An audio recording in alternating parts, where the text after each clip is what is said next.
Good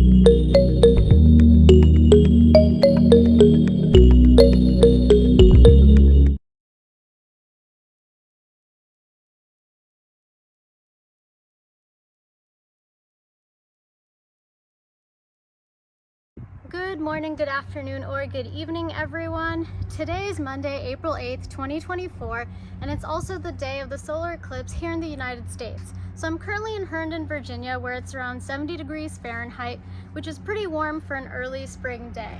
So I'm actually just about to head over to the Udvar-Hazy Center, which is a branch of the National Air and Space Museum here in Virginia, to join in on all the eclipse festivities. And I thought I'd take you guys along with me, so I hope you enjoy.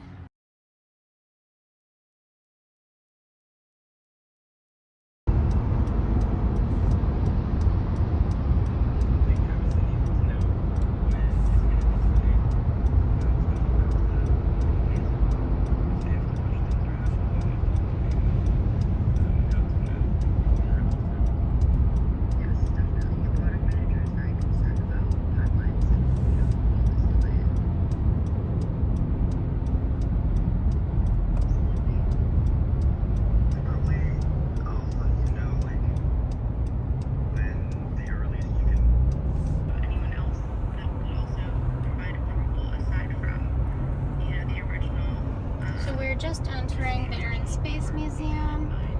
They're hosting an event kind of in the front entrance, and on the left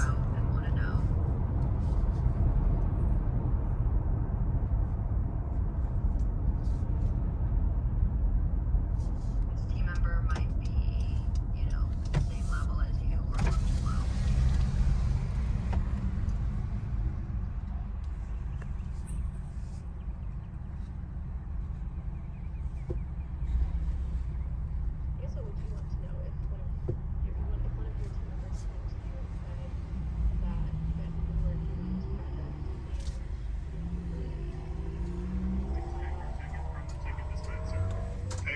Station before returning to your car.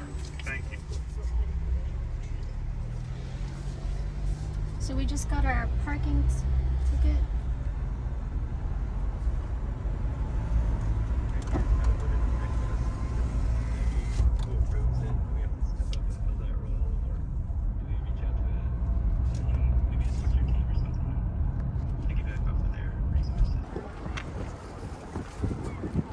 So we just made it to the Udvar-Hazy Center, and we're about to walk inside and see what's happening. There are a lot of people out here sitting on the front lawn with their eclipse glasses, looking at the sun, because it is not safe to view the sun directly anytime, more so now. And the reason for that is when an eclipse happens, the sun appears to be a little bit darker, so you're able to look at it. Your internal defense mechanism isn't making you squint, and because of that, your pupils dilate, and a larger surface area of your eye can get burned, which is why you need those eclipse glasses. I'll be giving you more of an overview of what an eclipse is and some of the statistics a bit more as we get closer.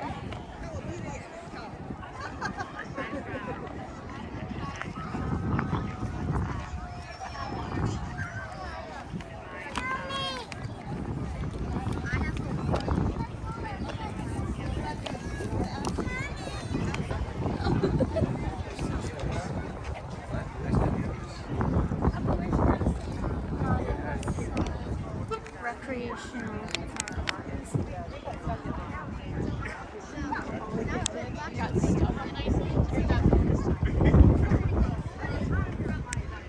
Okay. Weird. There's lots of solar.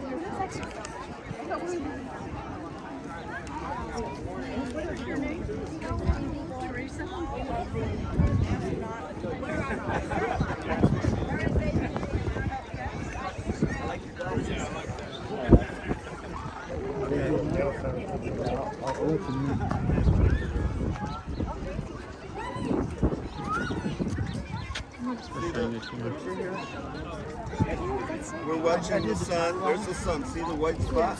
And it's being covered by the black, by the moon coming up over it. There's another thing. Wait. You see a black spot real quick? It's going to go away. No. See the black spot right there? Those are the Indians. That's a storm. Pretty soon it's going to be covered up by the moon. We won't be able to see the storm anymore. That's why you see this, okay? Take a photo. That's a picture. It looks like a painting, doesn't it? Magnetic field pushing down on the surface of the sun.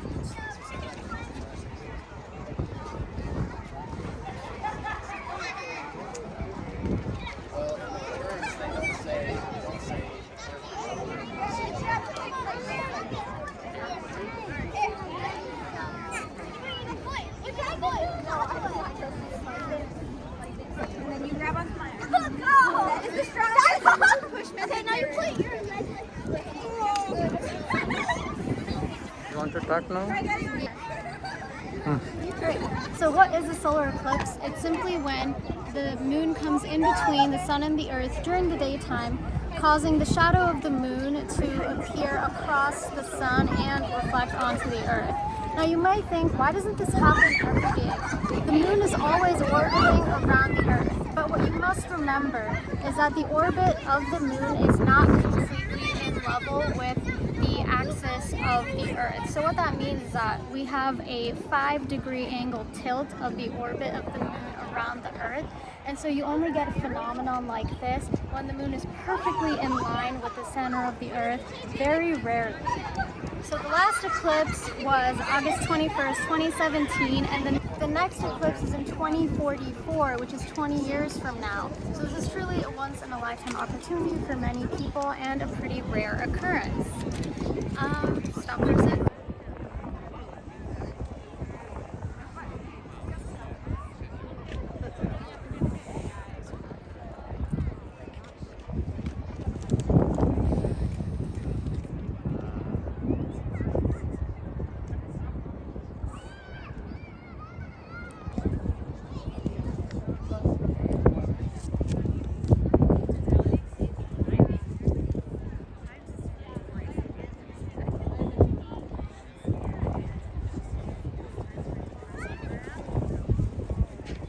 Usually it's orange. Yeah.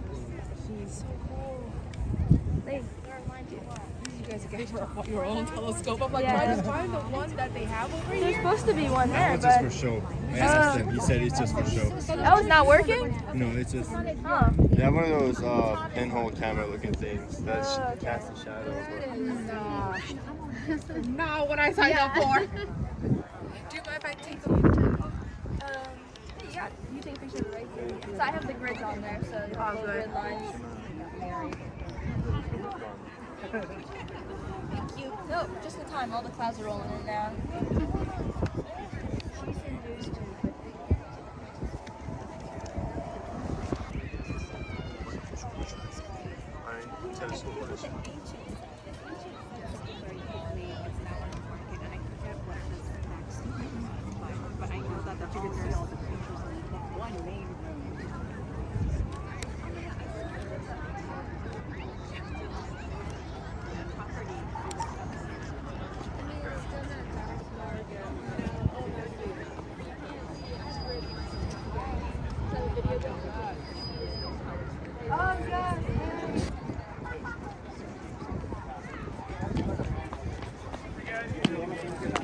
So there is a line here.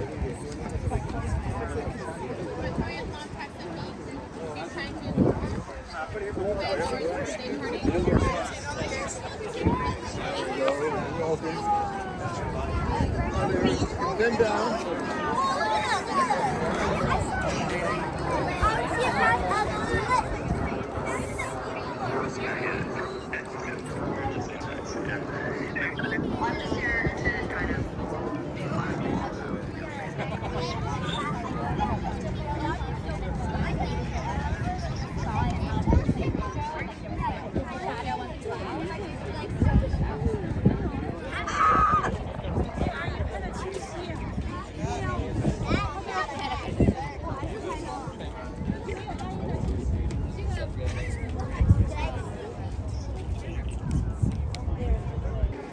So even though we had a solar eclipse 7 years ago, this one is very different. Let me give you a small overview of why that is.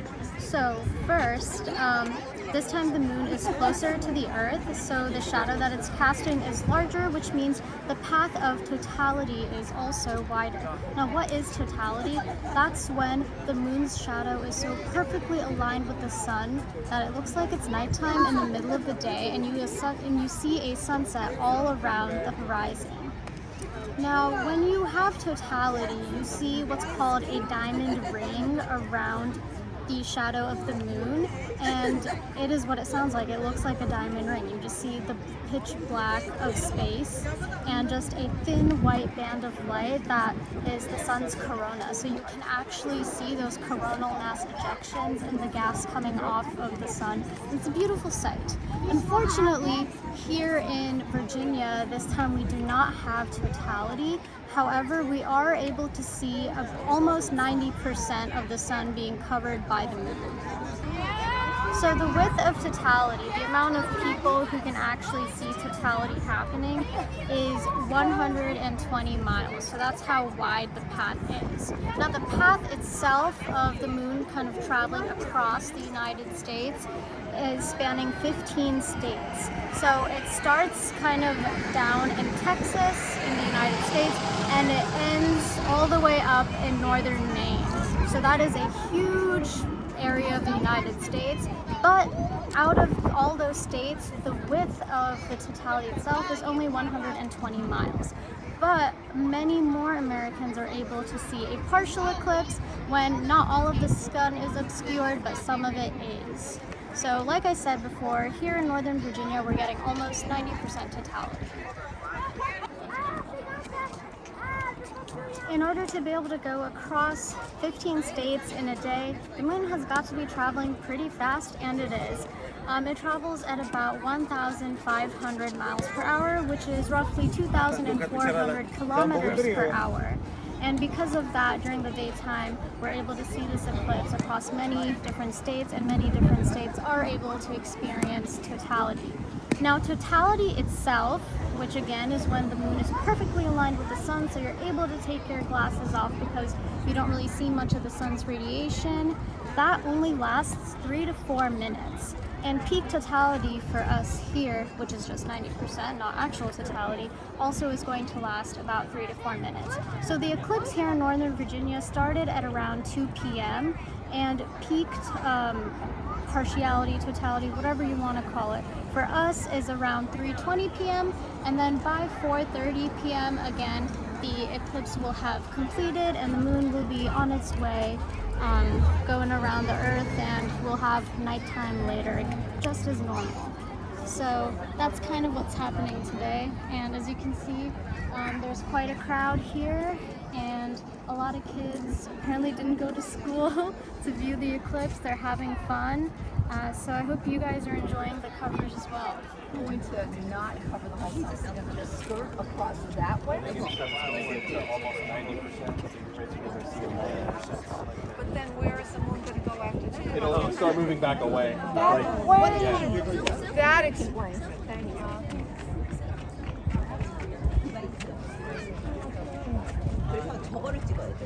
So how is the image from the telescope getting on your phone? Is that an app that just connects No, it? so the camera lens on the back of it is staying open, and it's looking. There's a port. It's looking into the telescope before it gets bounced around. Yeah. Lise, did you see the image on here? I'm gonna have to move it in a second. It's moving, so.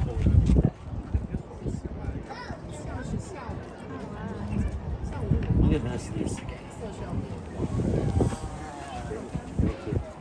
See it? That's really cool. Of course. So she can see it through that though. Yes. That's great. That's so small. She'll be in college. She'll be in college. We'll come to pick her up from college and watch.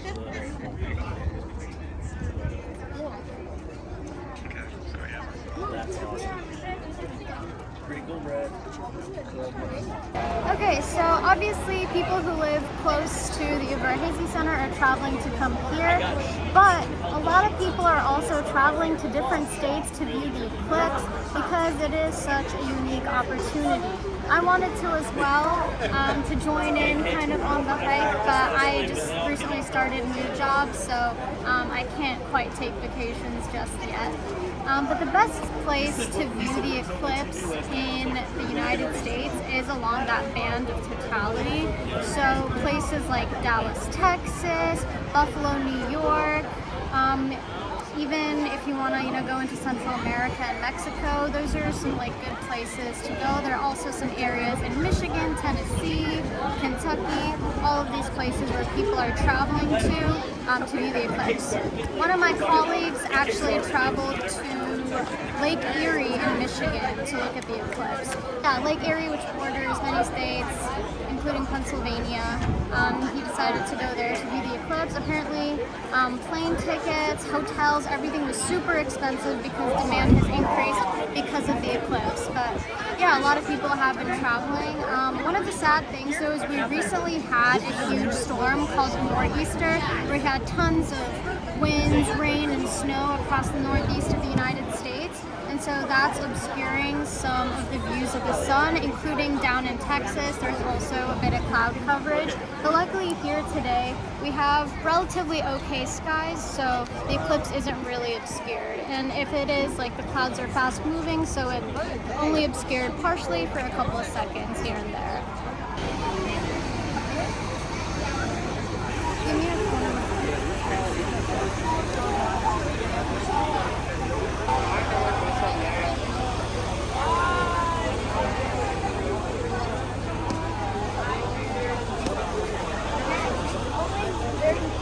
I left the meeting.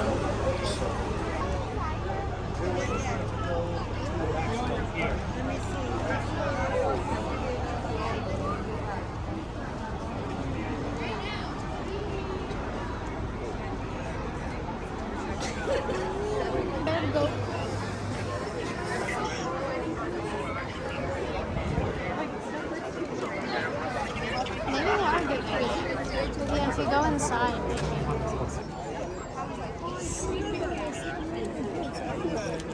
One of my more enjoyable motorcycles. Yeah.